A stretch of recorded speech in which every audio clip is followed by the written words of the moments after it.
que c'est le principe aussi de l'adolescence, avoir envie d'être dans l'escalade, de sortir un petit peu de ses limites.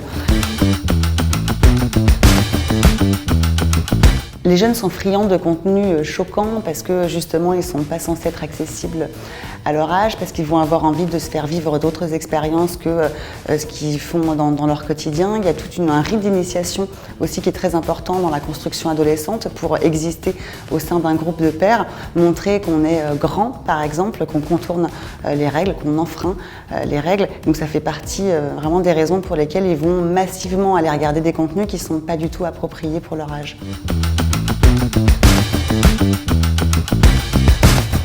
Les challenges TikTok sont viraux, ils sont massifs parce qu'ils sont poussés par l'algorithme. Donc énormément de jeunes vont tomber sur différents challenges qu'ils vont avoir envie de faire parce que c'est le principe aussi de l'adolescence, avoir envie d'être dans l'escalade, de sortir un petit peu de ses limites.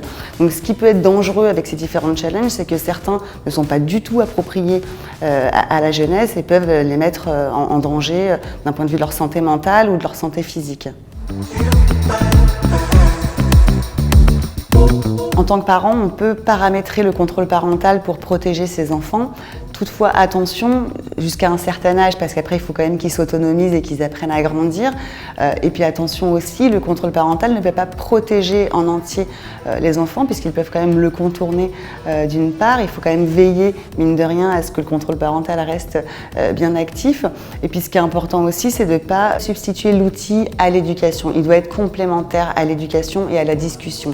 Donc au-delà de les protéger, ce qui est extrêmement important, c'est de les accompagner, de discuter avec eux de ce qu'ils voient en ligne, de les aider à déconstruire les modèles économiques sous-jacents aux différents modèles d'influence, les différents modèles liés aux algorithmes, etc., de toutes les plateformes sur lesquelles les enfants consomment, et puis de passer le plus de moments ensemble en collectif, parce qu'aujourd'hui, une des grosses problématiques, c'est que chacun est sur son écran de manière individuelle, qu'on n'a plus d'expérience partagée, et que donc c'est difficile d'accompagner ces enfants et de poser les bons cadres pertinents et cohérents si on ne sait absolument pas ce qui se passe dans leur vie numérique.